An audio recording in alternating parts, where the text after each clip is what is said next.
आज हम अपनी इतिहास के पुस्तक पाठ नंबर 2 को आगे बढ़ाएंगे। अब गांधी जी ने जो अगला अपना दूसरा आंदोलन चलाया उसका नाम था सविनय अवज्ञा आंदोलन। फरवरी 1922 में महात्मा गांधी ने असहयोग आंदोलन वापस ले लिया था क्योंकि चोरा चोरी कांड के कारण आंदोलन हिंसक हो गया था। इसलिए महात्मा गांधी ने 1930 में सविनय अवज्ञा आंदोलन चलाने का निर्णय लिया। हुआ क्या, 1930 में ब्रिटेन की टोरी सरकार ने एक अधिकारी थे सर जॉन साइमन के नेतृत्व में एक वैधानिक आयोग का गठन कर लिया और इसका काम था भारत में संवैधानिक व्यवस्था की कार्यशैली का अध्ययन करना, यानी कि भारत को संविधान के अनुसार कैसे चला जाए। लेकिन इस आयोग में एक भी भारतीय सदस्य नहीं था, सारे अंग्रेज़ थे। इसलिए 1928 में जब ये साइमन कमीशन भारत पहुंचा तो साइमन कमीशन गो बैक के नारे लगाए गए। ये देख सकते हैं आप चित्र 6 में इलाहाबाद में कांग्रेस के नेताओं की बैठक। इसमें सरदार वल्लभ भाई पटेल, महात्मा गांधी, जवाहरलाल नेहरू, सुभाष चंद्र बोस सब बैठे हुए हैं। साइमन कमीशन का विरोध किया गया और साइमन कमीशन के विरोध में लाला लाजपत राय को चोटें आई और उनकी मृत्यु भी हो गई। उसके बाद जो आंदोलन शुरू किया महात्मा गांधी ने, उसका नाम था सविनय अवज्ञा आंदोलन और इसकी शुरुआत की उन्होंने दांडी नमक यात्रा से।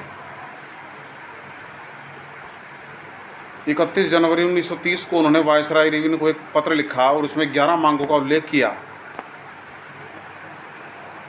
क्योंकि अंग्रेज़ों ने उस समय नमक पर टैक्स लगा दिया था।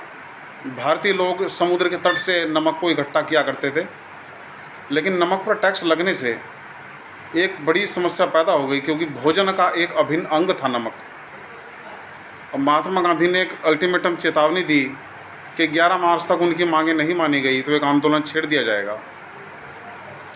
अंग्रेज़ों के वायसराय इरविन भी झुकने को तैयार नहीं थे। इसलिए महात्मा गांधी अपने 78 विश्वस्त वॉलंटियरों के साथ, अपने साथियों के साथ नमक यात्रा शुरू की। गांधी जी उन दिनों साबरमती आश्रम में रहा करते थे। वहाँ से वो अपने आश्रम से 240 किलोमीटर दूर दांडी नामक समुद्र के तट पर पहुँचे।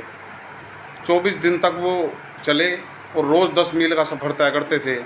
रास्ते में जहाँ भी रुकते थे लोग उन्हें सुनते थे।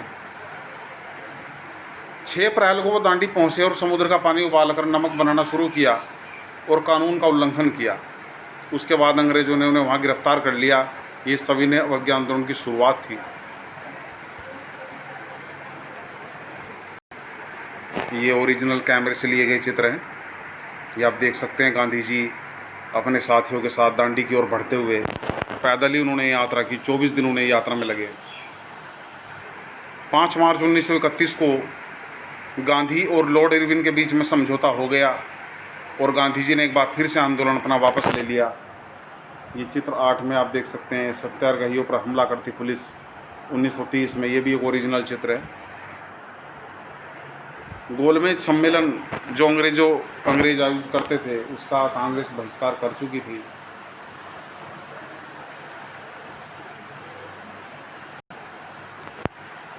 औरतों ने भी इस आंदोलन में बढ़ चढ़ कर हिस्सा लिया। आप देख सकते हैं खादी के वस्त्र पहने औरतें कैसे आंदोलन में हिस्सा ले रही हैं।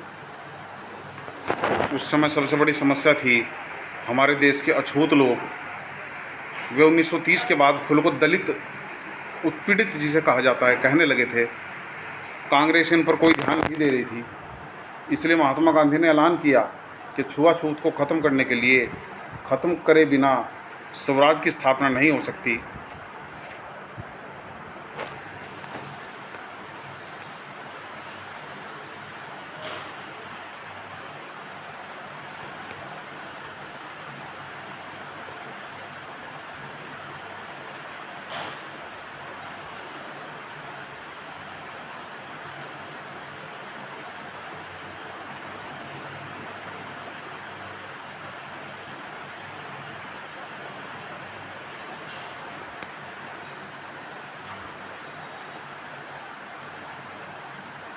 गांधी जी ने अछूतों को हरिजन यानी ईश्वर की संतान बताया।